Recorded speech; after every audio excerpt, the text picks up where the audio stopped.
नमस्कार, स्वागत छ तपाईहरुलाई रिताज किचनमा। आज हामीले यो भिडियोमा दुई प्रकारको मोमोको अचारको रेसिपी लिएर आएका छौं। आशा छ तपाईहरुलाई मन पर्ने छ।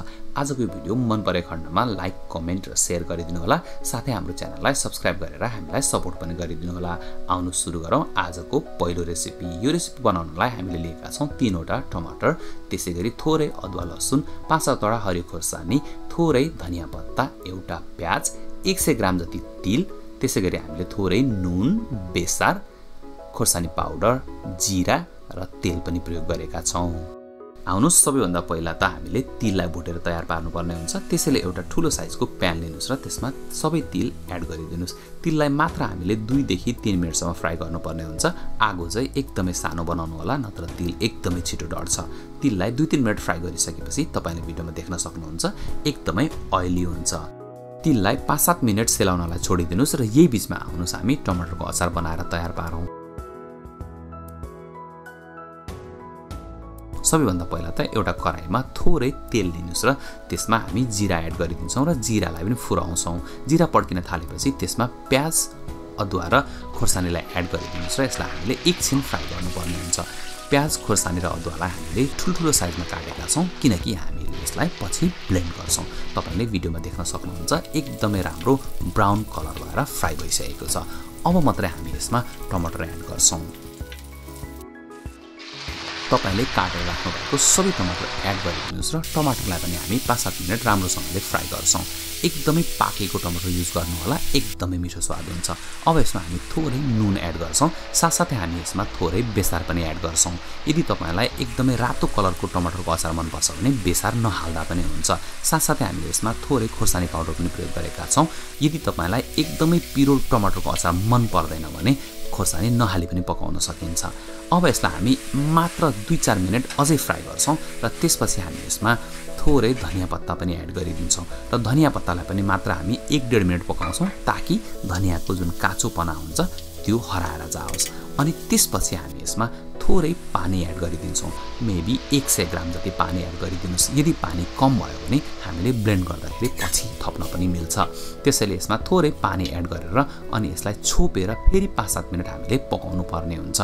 5-7 मिनेट पकाइसकेपछि टमाटर एकदमै राम्रोसँगले गल्छ र त्यसपछि हामी यसलाई ब्लेन्ड गर्न सक्छौं। तपाईले भिडियोमा देख्न सक्नुहुन्छ टमाटर लगभग गलिसकेको छ। अब आगो अफ गरिदिनुस् र यसलाई सेलाउनलाई छोडिदिनुस्। सेलाएपछि मात्रै हामी यसलाई ब्लेन्ड गर्छौं। यो अचार सेलाउँदै गर्दाखेरि हामी दोस्रो प्रकारको मोमोको अचार पनि बनाएर तयार पार्छौं। दोस्रो प्रकारको मोमोको अचार बनाउनलाई हामीलाई चाहिन्छ 2 वटा पोलेको टमाटर। त्यसैले सबैभन्दा पहिला त हामीले टमाटरलाई पोल्नु पर्ने हुन्छ।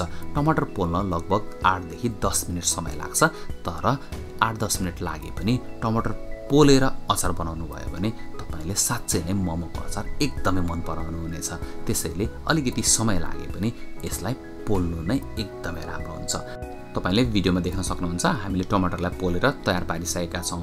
अब आउनुस् फटाफट सुक्खा खोर्सानीलाई पनि पोलेर तयार पार्नुपर्ने हुन्छ। सुक्खा खोर्सानीले एकदमै छिटो आगो टिप्छ, त्यसैले तपाईले हात चाहिँ एकदम फटाफट चलाउनु पर्ने हुन्छ, नत्र खोर्सानी डढेर खरानी हुन्छ।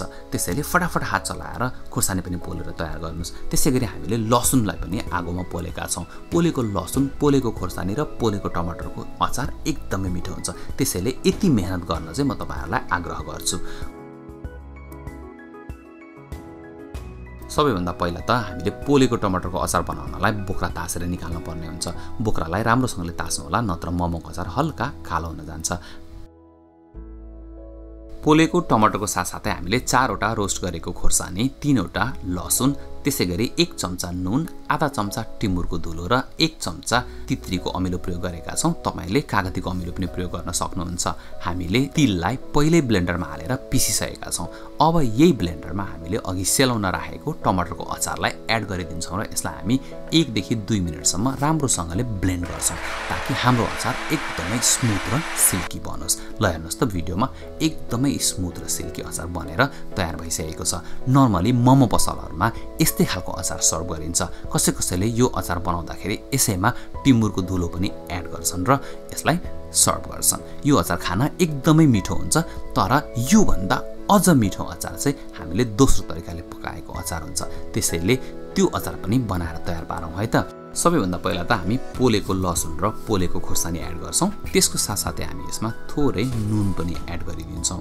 साथसाथै हामी यसमा 1 ठुलो चम्चा जति खाने तेल पनि एड गर्छौं र त्यसपछि हामी यसमा टिमुरको धुलो एड गरिदिन्छौं र ढक्कन बन्द गरेर यसलाई 2 देखि 3 मिनेटसम्म राम्रोसँगले मिक्स गर्छौं किनकि यो सम्पूर्ण होल इन्ग्रेडियन्ट्सहरु राम्रोसँगले मिक्स भइसकेपछि अनि मात्रै हामी यसमा टमाटर र तित्रीको अमिलो एड गर्छौं यसमा टमाटर एड गरिदिनुस् साथसाथै यसमा तित्रीको अमिलो पनि एड गरिदिनुस् यदि तपाईलाई तित्रीको अमिलो मन पर्दैन भने कागती निचोर्न पनि सक्नुहुन्छ अब यसलाई राम्रोसँगले स्मुथ हुने गरी ब्लेन्ड गर्नुस् र त्यसपछि हामी यसमा अघि पिसेको तिल एड गरिदिन्छौं र त्यसपछि मात्र आधा मिनेट जति चलाउँछौं ताकि राम्रोसँगले सबै सामग्री सबैतिर मिक्स होस् अब यसलाई तपाईले एउटा सर्भिङ बलमा राखेर यसलाई मोमोसँग सर्भ गर्नुस् यो अचारमा एकदमै ग्रिल फ्लेभर छ त्यसैले यो अचारको रेसिपी तपाईले बनाएर ट्राई गर्नुस् अनि कस्तो भयो मलाई कमेन्ट गरेर भन्नु होला अर्को रेसिपी लिएर फेरि आउने छौं आजलाई धेरै धेरै धन्यवाद